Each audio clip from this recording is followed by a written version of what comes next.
దేవునికి స్తోత్రములు. దేవుని బిడ్డలారా అంతా క్షేమంగా ఉన్నారండి. ప్రతిరోజు ప్రభువారు చక్కటి వాగ్దానాల ద్వారా మనతో మాట్లాడి మనల్ని ఎంతగానో ఆశీర్వదిస్తూ ఉన్నారు. ఆయనకే మహిమ. అంతా క్షేమంగా ఉన్నారండి. అందరూ కూడా దైవాశీర్వాదాలు పొందాలని నిత్యము ప్రార్థిస్తున్నాం. అంతా క్షేమంగా ఉన్నారండి. ఈరోజు దేవుని వాగ్దానం సామెతల గ్రంథము 1వ అధ్యాయము 33వ వచనం. నా ఉపదేశమును అంగీకరించువాడు సురక్షితంగా నివసించును. వాడు కీడు వచ్చునన్న భయము లేక నెమ్మదిగా నుండును. దేవునికి మహిమ కలుగునుగాక. ఎంత గొప్ప వాగ్దానమో చూడండి.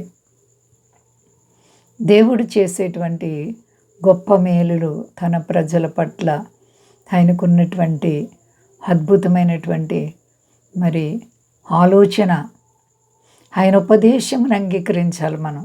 ఆయన మాట మనం ఇష్టపడాలి. ఆయన మాటకు మనము లోబడాలండి.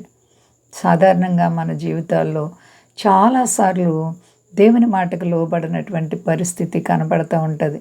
కానీ ఎవరైతే ఆయన ఉపదేశానికి లోబడి దాన్ని అంగీకరించి ఎవరైతే దేవుని మాట శ్రద్ధగా విని భయభక్తులు కలిగి ఉంటారో అటువారంట సురక్షితముగా నివసిస్తారంటండి. ఎంత అద్భుతమైన మాట చూడండి.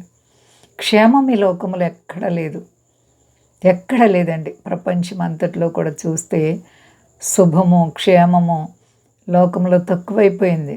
సంతోషము తక్కువైపోయింది.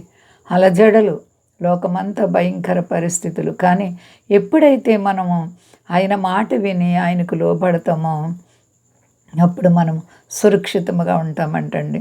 వాడు కీడు వచ్చినన్న భయం లేకుండా నెమ్మదిగా ఉంటారంట. స్త్రీ కావచ్చు, పురుషులు కావచ్చు.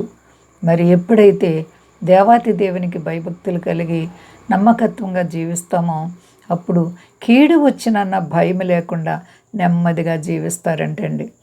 ఎందుకనగా దేవునికి భయపడినందుకు, దేవుని మాట వింటున్నందుకు, దేవునిని ప్రేమిస్తున్నందుకు. దేవుని బిడ్డగా జీవిస్తే దేవుడు నీ పట్ల చేసే అనేక విధములైన ఆశీర్వాదాలు. నిజంగా దేవాతి దేవుడు నిన్నెంత ప్రేమిస్తున్నారో, నిజంగా ఎంత మంచి దేవుడండి మన దేవుడు అండి. నీవంటే ఆయనకి ఎంతో ఇష్టం.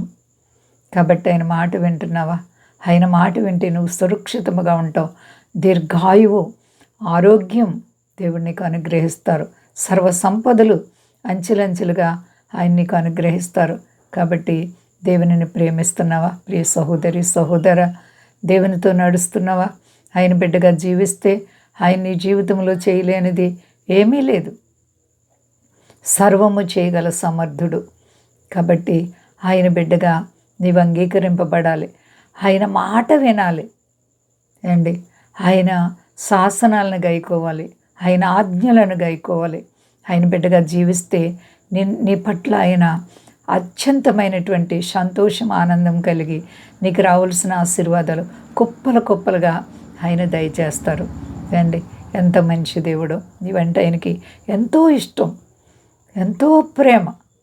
కాబట్టి ఆయన మహాపట్టణమైన పరలోక రాజ్యాన్ని విడిచి ఈ లోకానికి వచ్చి మనందరి దోషాల కొరకై శ్రమలు అనుభవించి, నిందలు అనుభవించి, రక్తం కార్చి ప్రాణం పెట్టారు. నీవు నేను మనమంటే ఆయనకి ఎంతో ఇష్టం. కాబట్టి ఆయన బిడ్డలుగా నడుచుకుందాం. అంతా క్షేమంగా ఉన్నారండి. ప్రార్థించుకుందాం.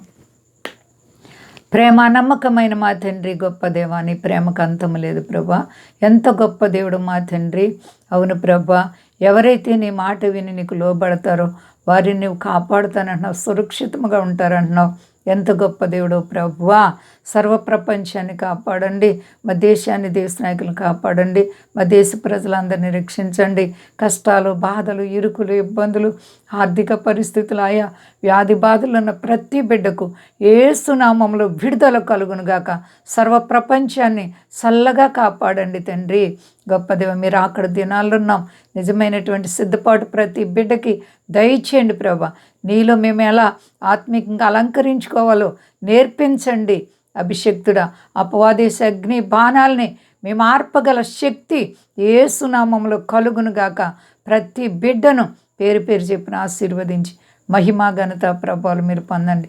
శక్తి గల యేసయ్య నామమున నడుచున్నాను తండ్రి. ఆమేన్. అందరికీ వందనాలండి. మా కొరకు పరిచయం కొరకు అందరూ ప్రార్థించండి. ప్రభువారు మిమ్మల్ని, మీ బిడ్డలు, మీ కుటుంబాలను దీవించి ఆశీర్వదించునుగాక. ఆమేన్.